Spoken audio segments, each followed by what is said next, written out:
आतमध्ये येऊच नकोस, प्रवेश तुला आतमध्ये आहेच नाहीये. इतकी भारी झटका मशीन आहे आपली. आपण आता मुरघासासाठी आपला हा जो मेगासीट आहे हा कापायची सुरुवात केलेली आहे आणि आपण कापून नेऊन ठेवून त्याला मग त्याचा मुरघास करणार आहे. तसंच बघू शकता की ह्याला जे कणीस वगैरे टाकलेले आहेत तर दाणे वगैरे खूप सारे भरलेले आहेत, जे म्हणजे आपल्याला प्रोटीन पाहिजे, चाऱ्यामध्ये जी ताकद पाहिजे ती ताकद सुद्धा बघू शकता. खूप छान प्रकारे असं पूर्ण म्हणजे प्रत्येक कणिसाला असे दाणे आहेत. आणि ह्याचं वजन तर जो आता हा इथे एवढा कवा केलाय ना एवढाच नेऊ शकतो माणूस. आणि आमच्या इथे म्हणजे असं नाहीये की तुमच्याकडे बघा ट्रॅक्टर वगैरे जातात वावरातनं आणि त्या ट्रॅक्टरमधनं वाहतूक वगैरे तुम्ही करू शकतो, तर तसं आमच्याकडे वाहतूक करता येणार नाहीये. जसे आमच्याकडे बांध वगैरे आहेत आणि तसं रस्ता पण नाहीये की ट्रॅक्टर वगैरे आणावं. तर हे सर्व आपल्याला स्वतः डोक्यानं ठेवून आपल्या घरापर्यंत पोस्ट करायचं आहे.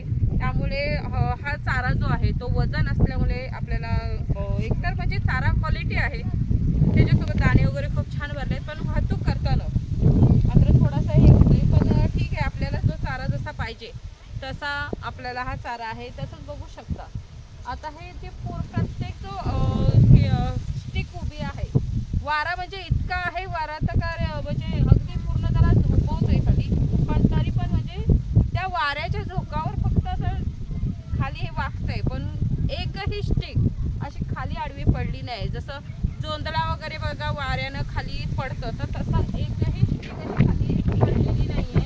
एवढा जोराचा वारा असून होता.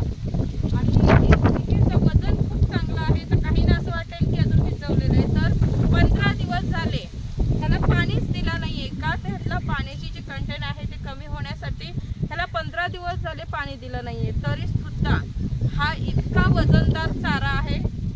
तर एक म्हणजे कसं झालंय, आता स्वतः कटिंग करून जेव्हा उचलून वाहतूक करतोय आपण डोक्याने, त्यावेळेला माहित पडतं की हा चारा खूपच वजनदार आहे. आता तसं बघायला गेलं तर आता हा जो मेगासीट आम्ही कापलाय, थोडं थोडं का होईना पण नेताना असं होतंय की तो खूप सारा वजनाला आहे. आणि हा सर्व वजनाला आहे म्हणजे लेंडी खताची जी ताकद आहे, आपण लेंडी खत जो पावडर करून टाकलेला आहे तो त्याचा हा सर्व रिझल्ट आहे. आणि तसंच बघायला गेला जो आता हा मक्का आहे आपला, तर ह्याची जी स्टिक वगैरे आहे, आता स्टिकला हात लावल्यावर कळतो की हा आपला मक्का मात्र काय हलका नाही आहे, तर तसाच हा वजनाला आहे. आणि ह्याच्यात पण फक्त आपण लेंडी पावडर वापरली, त्यामुळे ह्या सर्व म्हणजे स्टिकचं पण वजन आहे, त्यामुळे ह्यालाही नेताना आपल्याला अगदी परफेक्टली वजन गावणार आहे. जो चारा दमदार पाहिजे तोही गावणार आहे. आणि हे सर्व फक्त म्हणजे आपला जो लेंडी पावडर टाकलाय त्याच्यावर आहे. आणि आजपर्यंत कसं होतंय माहिती का, आजपर्यंत आपण आपल्याकडे जो स्वतःकडे खत आहे तो भंगाराच्या भावात दुसऱ्यांना विकतोय आणि आपण जो भंगार आहे तो आणून सोनं म्हणून इथे वापरतोय आपल्या शेतामध्ये. मग ह्या वर्षी असा जो विचार केलेला होता की आपल्याकडे जो खत आहे त्याचाच वापर करावा आणि त्याचाच वापर करून त्यांच्यासाठी म्हणजे मेंढरांसाठी आपण चारा हा उपलब्ध चांगल्या प्रकारे करावा.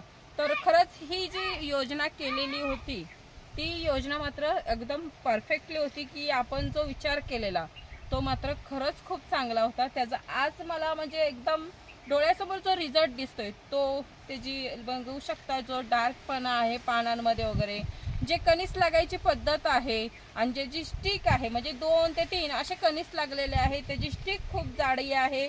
आणि स्टिक जाडी असल्यामुळे काय होतंय की चारा आपल्याला खूप जास्त प्रमाणात भेटणार आहे आणि एक लेवलनी असा मक्का बसलेला आहे. त्यामुळे आपल्याला हा जो आपण वापर करतोय त्यामुळे काय प्रत्येक शेतकऱ्यांनी मात्र एक लक्षात ठेवायचंय, आपल्याकडे जो खत आहे तो सोनं आहे आणि जो आपण विकत आणतोय तो मात्र सोनं नाही, तर तो भंगार आहे. तो आपण ते काय करतोय, ते खत आणून आपल्या जमिनीला मारतोय. मग यासाठीच आपल्या जनावरांचं खत आपण वापरून चांगल्या प्रकारे पीक घेऊ शकतो.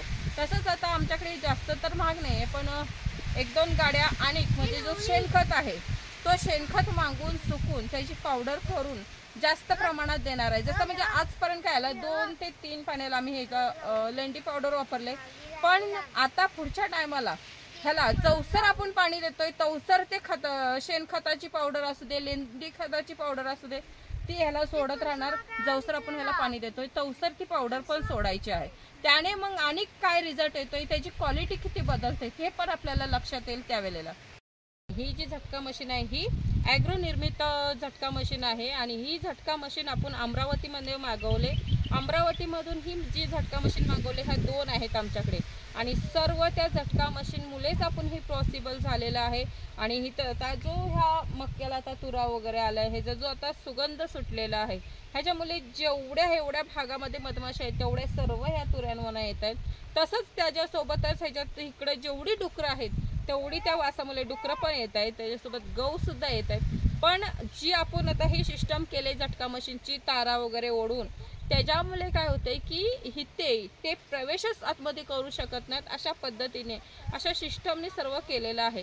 त्यामुळे हे एवढा सर्व चारा हा आपल्याला बघायला लागतो आणि खरंच धन्यवाद ते जिथं अमरावतीमध्ये आपल्याला हे ॲग्रो निर्मित झटका मशीन खरंच बनवलेत ना, सगळ्या त्यांचा धन्यवाद मानते मी की म्हणजे खरंच खूप खूप आभार आहे तुमचे की आम्हाला त्याच्यामुळे हे एवढा चांगला चारा हा पॉसिबल झालाय की एवढं शक्य झालंय आम्हाला हे चारा करायला। नाहीतर आमच्यासारख्या अशा म्हणजे डोंगराळ भागात जिथे जनावरांचा त्रास आहे ना, तिथं मात्र खरंच असं पॉसिबल होऊ शकत नाही, कारण की जो त्रास आपण सहन केलेला आहे आजपर्यंत जनावरांचा, त्यामुळे तो आम्ही सांगू शकतो की खरंच ह्या वर्षी मात्र हा आम्हाला चारा त्या झटका मशीन मुळेच बघायला भेटतोय। नाहीतर हा एवढा चारा आम्ही बघूच शकलो नसतो आणि कधीच करू शकलो नसतो। जर हा चाराच नसेल तर आपला मेंढी पालन मात्र कसं सक्सेस होईल। मग ह्याच विचाराने ही झटका मशीन वगैरे आम्ही मागवले आणि त्याच्यामुळे आज आमचा चाराही खूप छान प्रकारे आलेला आहे आणि ह्याच्यावर आमचा मेंढी पालन मात्र सर्वात बेस्ट असं म्हणजे खूपच भारी असं चालू राहणार पुढे। सारी लोक बघा कारण सांगत असतात की आमच्याकडे डुकरांचा त्रास आहे किंवा फेकरांचा वगैरे त्रास आहे, गव्हांचा वगैरे आहे, असे खूप सारे कारण सांगण्यापेक्षा आणि सरकारला तर सांगण्यापेक्षा सरकार हा आपल्याला काही देणार नाहीये। तर फक्त आपल्याला जे पिकवायचं आहे त्याच्यासाठी फक्त एकच गोष्ट करायची ती म्हणजे ही जी झटका मशीन आहे ती मशीन लावायची आहे। बाकी तुम्ही काही करा। आता तुमचा हा मक्का आहे आणि मेगा स्वीट आहे ना, हा सर्व पॉसिबल झालाय तो फक्त ह्या एका मशीनीमुळे। माझ्याकडे दुसरी सुद्धा आहे पण ह्या एका मशीनीने हा पूर्ण क्षेत्र जो आहे तो कव्हर केलेला आहे आणि 24 तास ही चालते। म्हणजे आपण कितीही राखण करा, कितीही तिथं दिवस रात्र जरी राखण केली तरी मात्र तो आपला जो मक्का आहे, आता जो आमचा मक्का आणि मेगा स्वीट आहे हा राहिला नसता। तर तसंच आहे की ही जी झटका मशीन आहे त्यामुळे इथं सब लावल्यापासून ससा डुक्कर असू दे, गव्हांचा पण त्रास आहे, गहू पण आले नाहीयेत आणि कुठला हरण पण आलेली नाहीये, कुठलाही जनावर छोटा असू दे मोठा असू दे येत नाही। त्यामुळे हा झटका मशीन आज हे जे आम्हाला बघायला भेटतोय ते फक्त ह्या मशीनीमुळे बघायला भेटतोय। म्हणून प्रत्येक कारण देण्यापेक्षा अशी एक मशीन लावा, तुम्हाला कुठलाही प्राण्यांचा मात्र रानातल्या कुठल्याही प्राण्यांचा त्रास येणार नाही तर नाही, पण तुमच्या वावराच्या बाजूला माणूस सुद्धा येणार नाही, माणूस सुद्धा घाबरेल येते वेळी की कसं जाऊ तिथे। हे विचारानच म्हणजे फक्त एवढं माहित पडलं नाही की तिथे झटका मशीन लावलंय तर तिथं माणूस पण उभा राहणार नाही, तुम्हाला अजिबात कसलंच टेन्शन नसणार आहे। फक्त एकच मशीन तुम्ही लावा आणि त्या मशीनीचा म्हणजे स्वतः अनुभवल्याशिवाय काय येत नाही। तसंच आहे की स्वतः अनुभव घेऊ शकता एक मशीन लावल्याच्या नंतर, मग मात्र तुम्ही तुमचं ठरवू शकता की झटका मशीन योग्य आहे की राखण करणं योग्य आहे। तुम्हाला एक मजेची गोष्ट म्हणजे सांगते आता, ते म्हणजे ह्याला एक सायरन आहे, तो हा सायरन आहे आणि हा सायरन म्हणजे कसं आहे, तुम्ही आता सीसी कॅमेरा लावला तर काय होते, सीसीटीव्ही फुटेजमध्ये फक्त तुम्हाला दिसेल तिथे माणूस आला आहे, फिरून गेलाय किंवा जनावर येऊन फिरून गेलेला आहे।